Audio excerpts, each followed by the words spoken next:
Deoria senior secondary विद्यालय के समस्त छात्रगण, आइए हम लोग हिंदी विषय को प्रारंभ करते हैं। और हिंदी विषय के अंतर्गत हम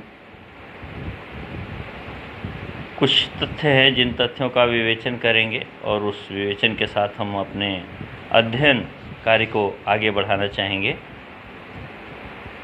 प्रथमतः माता सरस्वती जी को प्रणाम, जिनके आशीर्वाद स्वरूप हम लोगों का ध्यान एकाग्रचित हो सके और हम लोग अपने विषय पर स्थिर रह सकें।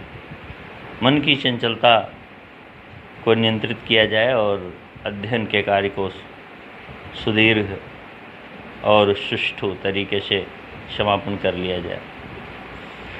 महात्मा तुलसीदास जी, संत तुलसीदास जी द्वारा रचित रामचरितमानस जो पवित्रतम ग्रंथ के स्वरूप में माना जाता है, यह भी माना जाता है कि इस ग्रंथ की प्रत्येक 4 चौपाइयाँ और दोहे हनुमान जी की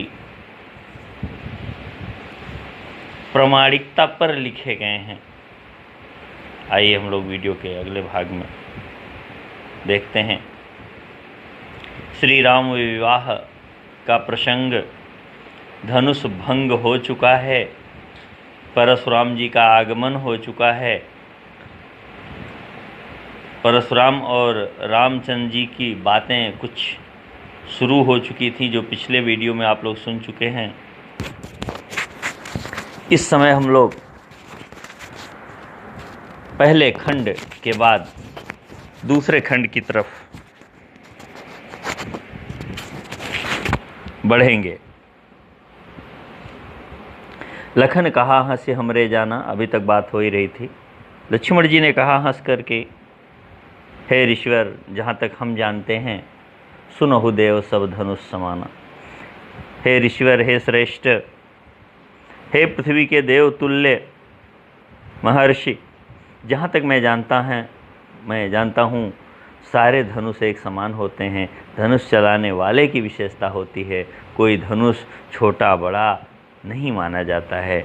धनुष चलाने वाले की एकाग्रचित्ता और प्रभाव धनुष से परिलक्षित होता है। का क्षति लाभ, का क्या क्षति नुकसान, लाभ फायदा, क्या नुकसान अथवा फायदा हुआ। जून पुराना, धनुष तोड़े माने तोड़ने से। हे ऋषिवर, एक चीज़ मेरे समझ में नहीं आया। लक्ष्मण जी कहते हैं कि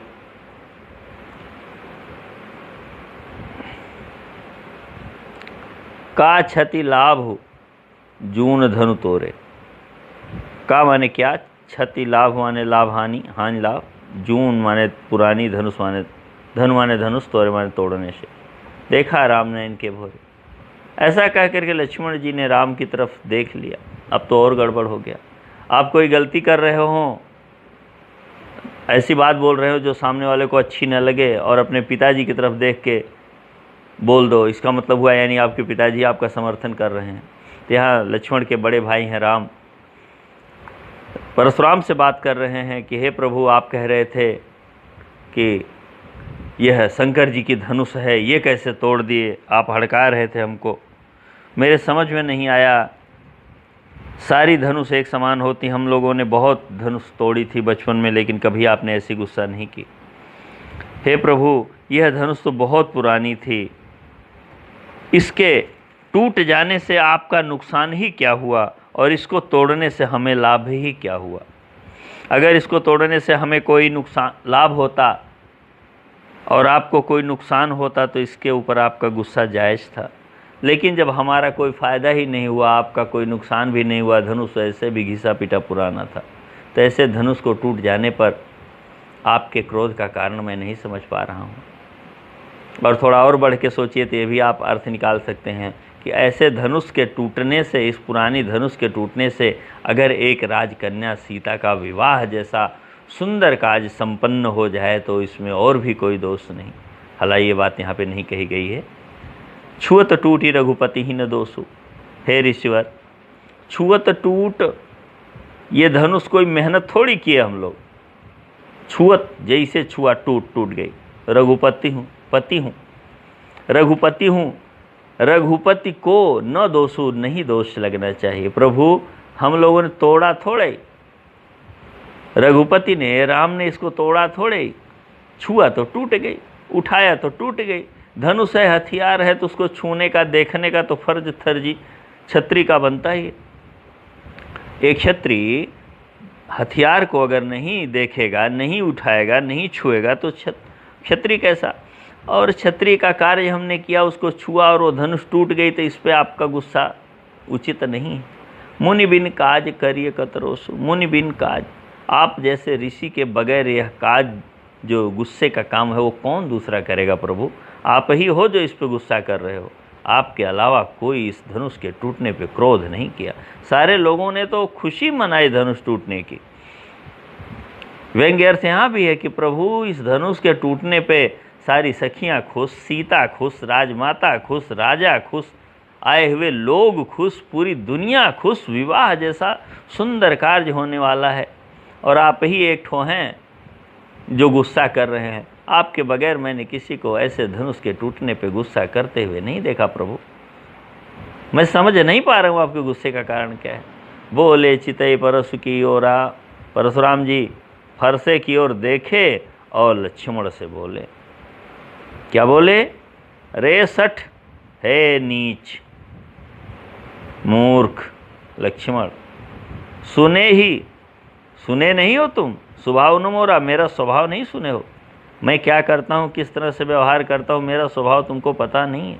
अगर मेरा स्वभाव तुमको पता होता कि मैंने कितने क्षत्रियों का नाश कर दिया, क्षत्रिय विहीन कर दिया हूँ 21 बार पृथ्वी पे, तो आज मुझ गुस्साए हुए परशुराम के सामने तुम खड़े होने की तुम्हारी हिम्मत नहीं लेती। बालकू बोली माने समझ करके, कह करके, मैं तुम्हें बालक समझ रहा हूँ, बधाऊं, मार नहीं डाल रहा हूँ। नहीं माने नहीं, तो ही माने तुमको। अगर तुम बालक न होते, मेरे दिमाग में तुम छोटे बच्चे जैसे नहीं दिखते, तो अब तक मैं तुमको मार चुका होता, तुमको मौत के घाट उतार देता। केवल मुनि जड़ जाने ही मोही, केवल मुझे तुम मुनि समझ रहे हो, ऋषि समझ रहे हो। ऋषि लोग किसी का कुछ बिगाड़ते नहीं। मैं बाल ब्रह्मचारी हूँ, मैं बाल ब्रह्मचारी हूँ, अति को ही बहुत क्रोधी हूँ। मैं बचपन से ब्रह्मचारी हूँ और ऋषि हूँ। ब्रह्मचर्य का तेज तुमको नहीं पता है। मैं बहुत क्रोधी हूँ, मेरा क्रोधी स्वभाव तुमको नहीं पता है। विश्व विदित, पूरा जहान जानता है, क्षत्रिय कुलद्रोही, मैं क्षत्रियों के खानदान का दुश्मन हूँ। क्षत्रियों को देखने से ही मेरी भुजाएं फड़क उठती हैं। क्षत्रिय विहीन करने का मैंने कसम खा लिया था।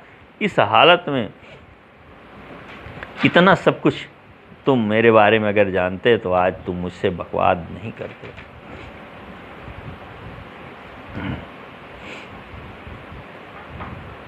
अब आइए हम लोग आगे देखते हैं।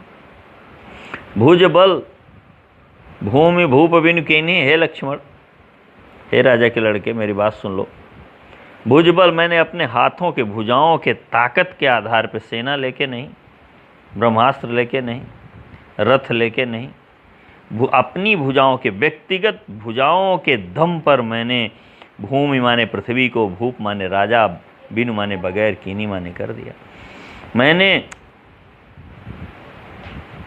अपनी भुजाओं के ताकत से पूरी पृथ्वी को राजा विहीन कर दिया, सारे राजाओं को मार डाला।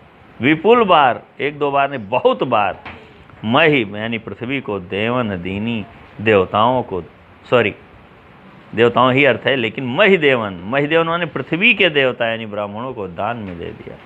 बहुत बार मैंने राजाओं को का नाश कर दिया, राजाओं को मार डाला, और वह जीता हुआ भाग भी मैंने अपने पास नहीं रखा, बल्कि ब्राह्मणों को दान में दे दिया। विपुल बार, बहुत अधिक बार हमने पृथ्वी को जीत करके ब्राह्मणों के लिए दान में दे दिया। सहस्र बाहु भुज छेदनिहारा, हे राजा के लड़के, सहस्त्र बाहु जैसे ताकतवर की भुजाओं को काट डालने में मैं समर्थ हूँ।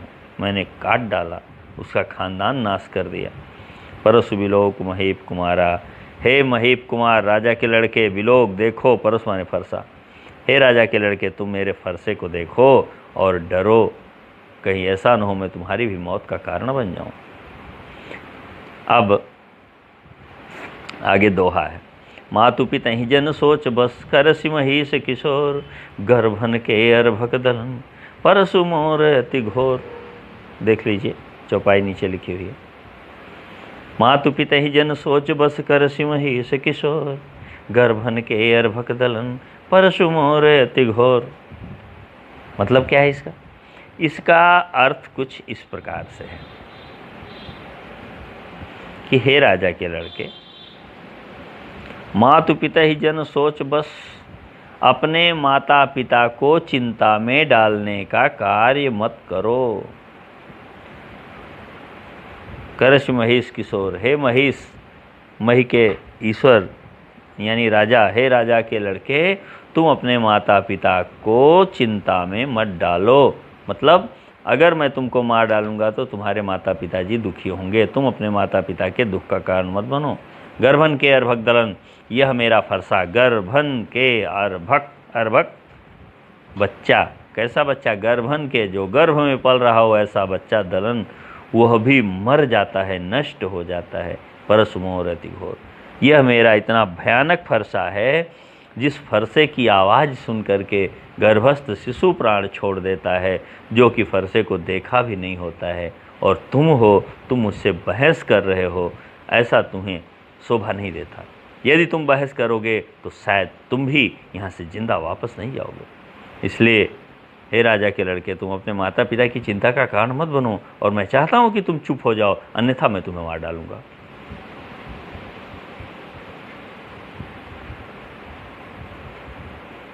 और आज का वीडियो बस इतना ही।